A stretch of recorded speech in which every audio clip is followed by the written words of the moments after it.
joining us today on the Quintessential Queens podcast, right here on IntellectualRadio.com. We are an iHeart radio station. Thank you for joining us on this rainy day. It's raining outside, like for real raining, like a girl natural hair will go back with this weather. You need that umbrella. You need a shower cap, because that's what I was wearing. Put a shower cap in this hair. Yes. Because it'd have been like this. Mm-hmm. I'd have been wearing very nice fro, which it ain't a problem with a fro, but that's not the look I was going for today. This is the quintessential queen that I have here with me today. Again, the cocktailist, Jay Scott. She's going to be here mixing up some wonderful holiday New Year's spirits. Now, let me tell you, we encourage responsible consumption here. And here's a little book right here. Not just a little book, but this is Jamila's first cocktail book that has many, many unique and delicious recipes for anytime, holiday, any day, birthdays. Right, any occasion. People pissing you off at work. We have something here for you in this book. And you have another book coming out. But this one has such wonderful treats in it. Such wonderful treats. I want you all to make sure to take a look at it. We'll talk about that in a little bit. But right now, let me introduce to you again for about the third or fourth time you've been sitting in this chair. Yes, and thank you so much. Number 3. Third time. 3 times the charm. Miss Jay Scott, the cocktailist. Hey, how are you all doing? Happy Christmas. Merry New Year. Happy Kwanzaa. Happy Hanukkah. Whatever holidays you celebrate out there, happy holidays. To all of it. Yes. To all of it. Yes. So tell me about these wonderful, delicious spirits you're going to make for us. First, tell me about your mobile bartending service. So my mobile bartending service, I started it about 2 years ago. So, and it's where I will come to whatever location you're at and do the bartending service for you. So it's for any occasion. It can be a birthday party, a wedding reception, which are the best. They are so much fun. Anniversary parties, retirement party, whatever the occasion is, I will show up and give you the best bartending service ever. See, you can't beat that. A bartender that comes to you. I come mobile to you. Bartending service with a cocktailist behind the bar. And your guests will love it. I assisted Jay here with one of her events. And the people just loved us. They loved us. The quinceañera. It was a quinceañera. That's exactly what it was. They loved us. They loved the beverages. They loved the special punch. She always brings a special punch to the event so you can see. And then they were asking her, like, can you mix this? Can you try this? And she would mix a nice original drink. And boom, they're coming back for that drink. Everybody wanted that. So I'm telling you, this is excellent service here. Skill and talent and friendly, pleasurable face. I've known this girl for over many years. Tell our age. You getting ready to tell our age now. We've been friends since high school, since we were 15. 15. And we far from 15. We don't look like it, but we far from 15, I'm telling you. And she was such a great help that day for that quinceañera, because the other bartender that I usually have come with me, because anytime I have a event that's like over 50 people, then I have to have another bartender with me. So my bartender ended up bailing out on me. And so I called. I said, look, I need your help. I need you to bartend for me at this event. Girl, I don't know how to bartend. Don't worry about it. I will teach you. It's simple. It's quick. Trust me. Just come over to the house. Quick class. You'll learn it. No problem. She started mixing. I said, basic margarita. What else did I show you? Margarita. Palomas. A Moscow Mule screwdriver. So these are quick, basic drinks that most people drink at any event. She killed it. She rocked it, baby. You were so good on those palomas. And they were like, I want another paloma. No, D, you got that. Yeah, I had the palomas. You do the palomas. And they were coming like, you got to have skill to do this stuff. Because people, it's like it is customer service. But like people are coming, I want this, I want that drink. You got to be on the money. Yeah. So it was great. I had a great instructor. And it helps that I'm pretty smart too, by the way. Quick learner. I pick up quick on some stuff. I pick up quick. So yeah, especially my Yeah. spirit. So Yes. we got your mobile bartending service. If Mm. people want to hire you, where do they find you? You can find me on Instagram and TikTok under the Cocktailist 72. And you can inbox me there and we can go from there. And I'm also too on the Knot. So, which is the one of the biggest wedding websites out there. So I'm also on there as well. So you can contact me there as well. And tell us about your page. You're on Instagram as well, right? Yes, I'm on TikTok. Instagram and TikTok. And both of those pages, well, both of those platforms, you can find me under the Cocktailist 72. And like I said, you can see all of my drinks there. On TikTok, I just started doing all of the videos. I just did one actually last night. I saw it. And so, yeah, you can reach me there and inbox me, and, we can take it from there. All right. Now we got all the business out the way. Now we're going to get into the spirits and the happy stuff. Although today I'm going to balance this out a little bit. You know, it's the holidays, and the Mhm. holidays are very happy times, but it's also some grieving time for a lot of people. A lot of people are grieving people they've lost because something about the holidays brings that up, that certain Such people as aren't here myself. anymore. Yeah. Such as all of us. You know, both of us Mhm. have lost some people in our family this year. And we mean people. Folks have, been, I don't know, whatever you want to call it, transitioning, dying. The fact of the matter is they Yeah. are no longer Yes. here in the body form. You know, they're no longer here. And we miss them around these times. But personally, myself, I don't pay too much attention to the Mm. day. I don't pay too much attention that it's, oh, it's Christmas or it's New Year's. I miss them every day. Every day. It's just that when it comes to the holidays, I think it gets a little bit more um harder because the holidays are so special, and then you bring back all those holiday memories. So like I had two of my favorite aunts literally pass away this year, like months apart. And the holidays come around, one of my aunts, we were always at her house for Christmas. So we would have the ugly Christmas sweater competition. So it just brings back those memories. So the holidays makes it a little bit harder, but you do miss them every day throughout the year. You just Every miss them because day. you just get flooded with the memories. Yes, you get flooded with the memories. And Yeah. there are, stages of grief that everybody go through.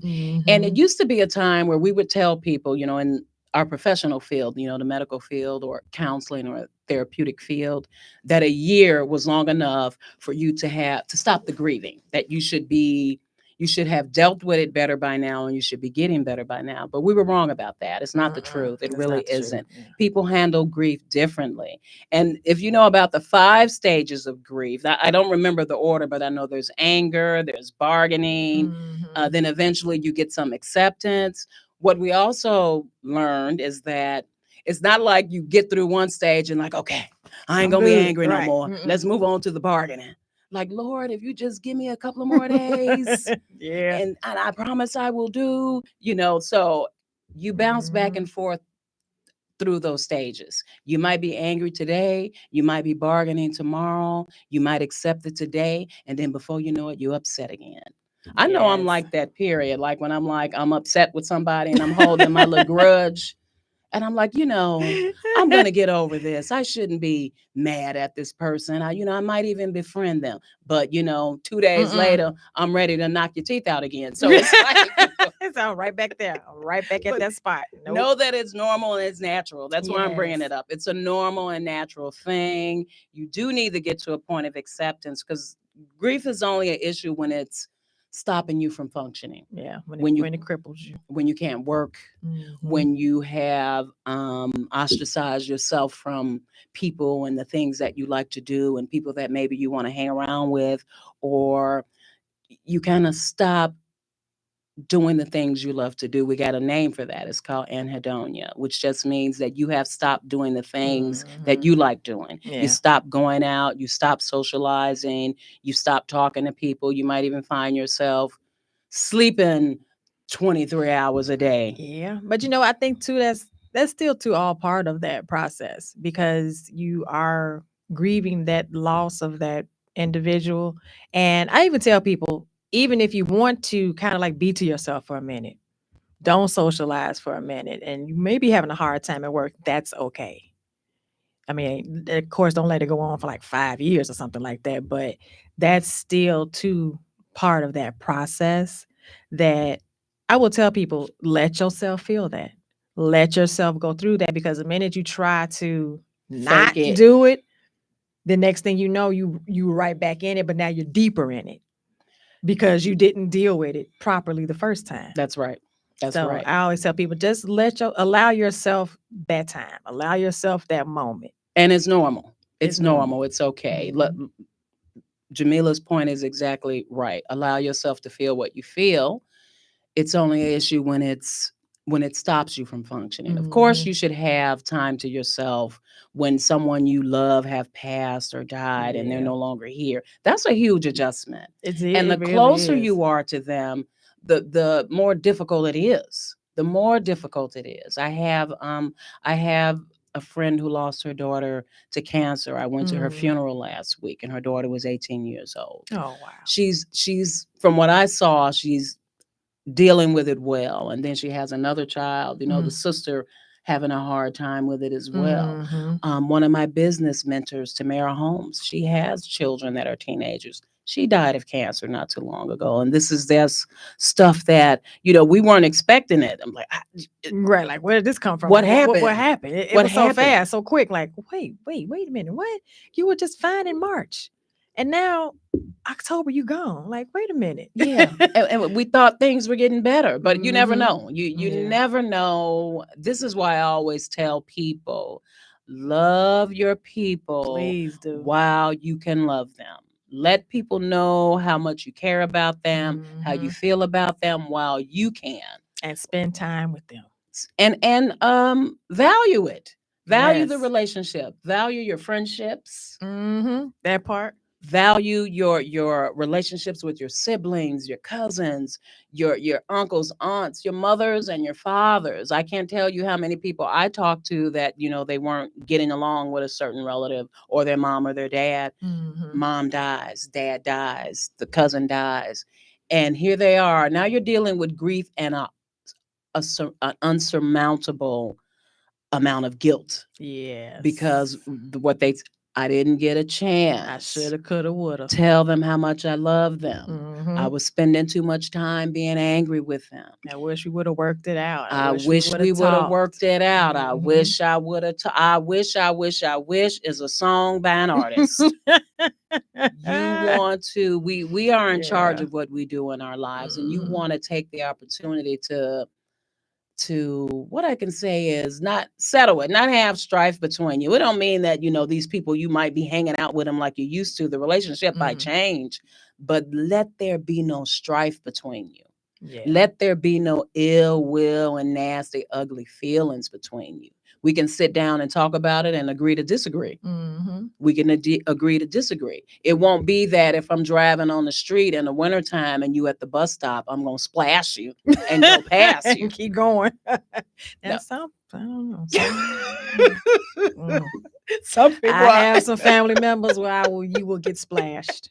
I'm going to act like I didn't see you. I'm going to act like I didn't see you. But I was calling your name. I had my radio on. You know what? My radio was up so loud, I didn't even hear you. I didn't hear you. I'm sorry. Knowing full well I saw you out at the bus shelter. Unfortunately, you do have some people, friends or family members. I know for me, myself, personally, I have family members who's like, no, I cannot. I'm just not. I cannot, because sometimes people can cross a line. Yes. That you cannot come back from. That's the truth.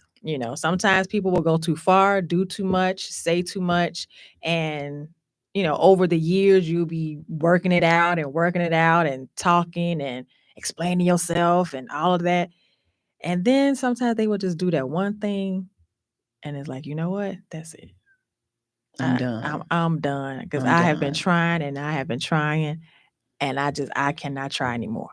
Because now you done went too far. And that kind of goes to, what are you going to accept into the new year? Are you going to continue to accept that kind of behavior? Far be it from Mm-hmm. me to tell people to cut people off. That's your decision. You make that decision. But it's some folks that energy we don't want to be around. Yeah. We were just talking about this in the car, but when Mm-hmm. you become somebody too difficult to deal with, always causing strife and argument, chaos and mess, as the old people, Yes. the wise people call it, Mess. mess. You're Mm-hmm. just making mess and starting mess and causing mess. People are just gonna not be around you. No, they're just gonna leave you alone. Next thing you know, you will look up and realize, I haven't heard from Puffy. 6 months and went by. No, you have not. She don't stop by here like she She used don't to. call me. She don't text. We used to hang out. You're right. We used to. And as a matter of fact, nobody's calling me. And Yeah. nobody's And I texting haven't me. heard from some. You're right, because no one wants to deal with Yo, BS. That's all it is. that Nobody part. want to deal with that Nobody. nonsense. You get to a certain age where we done with that. And right now, I just made the big 52. Not doing Now it. you done told how old you Well, are. I'm gonna tell it. Not doing, because you have that light bulb just finally goes off. Where it's like, you know what? I don't care anymore. Mm. I'm not getting ready to explain myself anymore. Because, like we were just saying in the car, if you truly know me, then you know that I wouldn't do that to you. You know, I wouldn't manipulate you, use you, hurt you, try to tear you down. I wouldn't do that if you truly know me. So if you come back and, well, I didn't like what you said and I didn't like oh, okay. That's what you want, right? You want people to come to you and say, look, that offended me or that bothered me. And do it soon. Don't wait forever. And don't wait forever. But it depends on what you coming back with me with, though. It depends on what you're coming back with. You saying that I did or I said. Because if it's something that's just way out there, You're not taking that. I'm not taking it. I'm I not will not explaining accept myself. it. I'm not doing it. If that's how you feel, I'm gonna let you have that feeling. I am really you can big stay on with that. trying to talk it out at least, and I don't like being accused of stuff that I haven't done either. But like you said, that ain't how I meant it. So I'm learning to be a little better with that. That's not what I meant. That's not what I meant. I'm at the point where I'm tired of saying that. Because people always want to come back and and tell you that. And I guess I'm at that point because nobody likes to come back and do that with me. If I come back and say, well, you know what, I didn't like how you talked to me. Or I didn't like, you just ignored me for 2 days. I didn't like that. Well, that's just how I felt at the time. That's who I am. What? I'm just like that. But you want me to put on this song and dance for you and really go down and explain to you what it was. And no, I didn't mean it. No, that's not what I said. You sick of that? I'm tired of that. I'm tired of it. I'm tired. Not to say that I don't do or say things, wrong or may upset somebody, because we all do. But I'm now at the point I'm going to listen to what you're telling me. And if it's way off, okay, that's just something you making up. I was talking to one of my sisters in church, my sister in Christ, Paula. And we had a sipping, it was a sipping paint and the sip was tea. Okay. So don't get too bent out of shape. The sip was tea. And there's different people, different personalities. People were talking to her. And I watched how she responded. She was like, okay, I hear you. We can try it that way. Well, me, I would have been a little upset with some of it. I'd be like, hold on. Who you talking to like that? First of all, let's get that part straight. I'm learning it don't always have to be like that, because I'm quick to do that too. But what she told me is that I take the emotion out of it. I take the emotion out of it. It's very important to be kind of self-aware. Like I know if I wake up one day and I'm just upset, I woke up on 10, I'm already angry. I'm very aware of that, and I'm very aware of how I might interpret what people are saying or doing to me. So I'm careful. I'm being careful with my response, and I'm being careful with my boundaries. Because the other thing you have to watch that I wasn't watching is how you walk up on people when you're getting loud with them. When I'm like, first of all, I don't even know I'm getting loud. I'm just talking. And I have Oh. no idea that I'm moving towards people like that. It wasn't until I saw myself on camera. We were at work Mhm. and my boss showed me on camera. I was like, man, it do kind of look like I'm trying to, Right. like I'm Okay. threatening you. First of all, let me tell you about my threats. They won't be subtle and you won't have to question. And it won't be a if I think she was. No, if I'm coming to get you, I'm coming to get you. But I don't be trying to do that. I just want people to Mm. know that. Mhm. But I come off like that a lot. And he Oh, told me, okay. he said, see how you, the way you stood up, the way you started walking towards her. I didn't mean nothing by it. I really didn't. I didn't mean nothing. But that's how. But it was interpreted. I'll take it as threatening. It was interpreted as threatening to Yeah. her. And Okay. I am a big believer in being eye level with people Mhm. when they talking crazy to you or just when they're talking to you anyway. So if I'm sitting and you're standing, I'm gonna stand. I'm going to Mm. stand up. We're going to meet eye to eye. But I Mhm. have learned to take steps back when I stand so that Okay. people won't think that I am being threatening or that I am trying to harm you or do something to you. Okay. Because it's really about, do you know how to argue? Do you know how to make peace? Do you know how to Right. talk or debate without feeling offended and being offensive? That's what it's about. You have to learn how It's to do being that. offensive. You have to learn how to do that Yeah, because it's the being offensive part for me. offensive is, it's like beauty in the eye of the beholder. The Mhm. interpretation is based on what the other person is hearing. So one thing Mhm. I like that Ayanla says is, what you can say is, what I heard was, then you realize that that ain't what I meant. That's not what I meant. I Mm. said ABCD, but you heard EFG. And So I. and so we can fix that if Yeah. you talk about it as opposed to Mm. exploding about it. So I'm learning that Right. myself. I'm learning Right. that myself. Mm. I don't know how we got into the emotional intelligence stuff when we were talking about grief. I think because sometimes grief causes people to behave in a different way. But what I Yeah. definitely want to bring across is, just like you said, if you want to step away and just be to yourself while you're grieving, it's okay. That's not Mhm. a bad thing. Now, if you find yourself stepping away and it's interfering with your functioning, then you get some professional help. Right. Get some Go professional to help, grief counselors counseling. and therapists. Mhm. There's nothing wrong with it. It's such a Nothing at wonderful all. thing to have because they can give you some ideas about how to deal with it. And maybe you don't feel comfortable talking to family and friends. Like I got friends, I got family. I can talk to them about it. Me That too. works well. Don't get me wrong now, because I talk to a therapist too. They've taught me some things. One good thing one of my therapists told me, look, one of my therapists, like I got an army of So them, you got a because you gang of crazy, therapists. child. You need that many. She got 5. And she need them. Something wrong with her. She said to try to focus on the Mm. celebrations and the good memories and celebrate them. And she Yeah. gave me Oh, that's a these good one. ribbons. She gave Mm. me these beautiful, beautiful ribbons, like the Mm. ribbons that the gymnasts use. Okay. And she was like, dance with whoever it is, dance with them. We put on some music. I was twirling my little ribbon and thinking about dancing. I really felt like he was there, like I was Mm. dancing with his cousin of mine I lost, but he was like my brother. And it Mm. was the first time I smiled or laughed about it because I was Okay. so withdrawn and overwhelmed with the fact that he wasn't here anymore. Mm. That I did withdraw. I didn't go out. I stopped doing the things I like to do. I Mhm. still went to work, but I was calling in a lot. But I kind of do that anyway. Girl, shut up.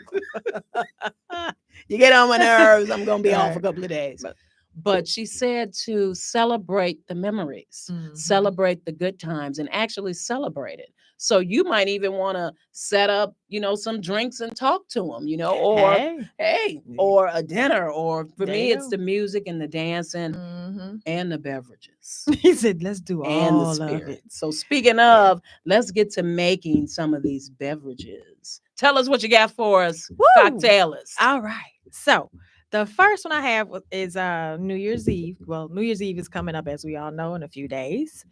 So the 2 drinks that I have are actually going to be part of the second cocktail book Mhm. that will be out next year. and it's geared towards all of the holidays. Okay, so look, we are pressed for time. Let's pick one drink. Okay. One drink, and let's move swiftly and happily and pleasurably. All right. Well, you know what? I have this one that's already. Want me to do this one already made up? Why not? It Okay. looks delicious. It's Now- pink. I like that. This one is called Fresh Start. Okay, New Year, Fresh Start. Ooh, tell us about it and what's in it. And this one has strawberry lemonade vodka, triple set, and Saint Germain. As anybody know me that watch me on the TikToks, I love Saint Germain because it's a liqueur that just goes well with pretty much anything. Yes, it just gives it that extra kick. So first, we're going to start off. I have my 2 little rock glasses, and we're going to trim.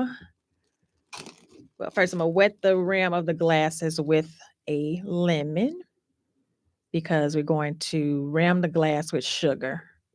I like to do that because it gives it that Christmassy look still, like you have snow on the glass.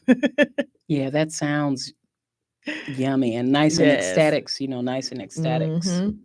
So then you just, I have my sugar right here on the on my table, on the table here. So just rimming the glass with the sugar. See? Oh, that looks wonderful. Yes. Very festive. Looks all nice and cute. Like I said, because it's still, you're still at the holidays. You're still celebrating. You're still reminiscing on Christmas while you get ready for the new year. So just do that. All right. Got the sugar on both glasses. And my ice. What did I do with my ice? I think I had it. Did I bring it in here? Oh, that's okay. Because this is actually still very cold because I had it in the refrigerator. So this is still really cold. But a chill really does something to a drink. But this is going to be good. Tell us what's in it again. So this one has strawberry lemonade vodka, triple set, and Saint Germain, and raspberry lemonade. I love raspberry lemonade. Yeah. And I love strawberry. Yeah. I like the long pour. I like the long pour, y'all. So we get that in there, and then I'm going to garnish it. Like I'm getting ready to drink. You getting ready to drink. Wait, hold on. Let me finish it. So garnish it with the rosemary. So still, give it that nice continued festive look More to festive it. look, Yeah. Because not only do you want the drink to taste good, but you also want it to look good as well. Absolutely. This is what skill and talent is about. So, and the rosemary too gives it a really nice scent. It lets off that really nice aroma to it. So it's really good. So here's to 2025. 2025. Fresh start. Fresh starts. Okay, to that new year. To the new year and to continuing wonderful friendships and sisterhoods. There you go. There we go. Tell us about your book. So the new book, haven't named it yet, but like I said, it's geared towards the holiday. So each holiday has 5 different cocktails, a shot drink, and a healthy choice cocktail. A healthy choice cocktail. Right, because a lot of people, they're watching their calories, watching the sugar intake, because watch your weight. You don't want to, because a lot of times the cocktails have a lot of sugar in it. Yeah, the calories. Right, so they want to watch the calories. So I did create some that's like sugar-free, so you don't have to worry about your calories. So like I said, but each holiday has that. And also too, the book is I'm actually like explain the holidays, like the origins of them, where it came from. Very good. I like that. I like that. So give you some background history on St. Patrick's Day, give you some background history on Valentine's Day, Thanksgiving, all of that good stuff. See, this is wonderful. Absolutely wonderful. I look gonna forward be to nice. this. I look forward to this book. We need you all to look out for this book. This is J. Scott, the Cocktailist. Give us your handle on Instagram. The Cocktailist 72. And of course, you know me, Speaking with D. I am Speaking with D on TikTok. I am Speaking with D on Instagram. I am Speaking with D on Facebook. And who knows, you might be sitting in this chair one day speaking with D. That's right. Or Rhea Ray Harris, who I'm bidding you wonderful love for the new year, Rhea. And I want to thank my producers, Earl and Wanda, for giving me the opportunity to have this platform, and to much continued love, success, respect, friendship, and family, and sisterhood. Salud. Salud. Thank you for joining us on Thank the you for Quintessential having me. Queens, right here on IntellectualRadio.com. Thank you for joining us. Thank you for having me. Appreciate it. Salud, everybody. Hey, Happy New Year. Happy New Year. Taste it. Let me know how you think. The world has been searching for an answer, but no one seems to know.